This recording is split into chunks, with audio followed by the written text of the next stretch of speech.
Tragic news continues to be given updates on the situation surrounding the Joel Osteen church shooting that took place on Super Bowl Sunday. Now, guys, if you don't know what's happening, the situation that happened, what took place, any new recent updates, we're all going to get into that in today's video. But the first and foremost thing I want to tell us is no matter where your opinions lie on Joel Osteen, we all need to be in unity and in prayer for everybody involved with this situation, because this truly is a dark and tragic situation that took place, an event that should not happen at any gathering. It doesn't matter the religion, it doesn't matter the preacher who's there, it does not matter. This should not be wished upon anybody to ever happen.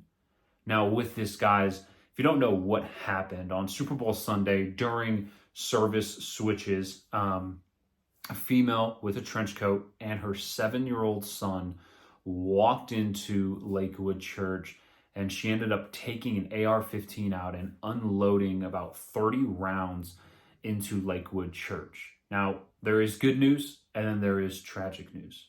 The good news is only one person was shot by her, and he was only shot in the leg, and he has and will make a full recovery and be just fine. And the other good news is there were 2 off-duty officers that immediately sprang into action and started to shoot at her and ended up taking her life. And so with that, there is tragic news. The tragic news is she did have her 7-year-old son next to her. And in the crossfires of that happening, he was shot in the head. And so right now, he's clinging to life at the hospital. So if we could all just be praying that God's healing hand would be over that child, and that he would make it through, and that he would have a good recovery. We just need to be in unity in that. We need to be praying that the grandmother who is eagerly waiting outside the hospital for him to make it, that the Lord would be with her and her heart during this time. Now, with that, the doctors have removed a chunk of his skull just to help with trying to get the bullet and pieces of the bullet out, but he's still clinging to life. And there's no guarantee that he'll make it out. And then with that said, guys, we have that good news and we have this tragic news, but we need to be in prayer. Now, the police are still trying to figure out what the motive was and what's behind it. There was a sticker on the AR-15 that said, I support Palestine. So we don't know. There was speculation that she had issues with her ex-husband and his Jewish beliefs. It seems like a lot that's going on that still needs to be cleared up, and the investigation team is doing their part. But as Christians, what can we do? I'm going to keep saying it.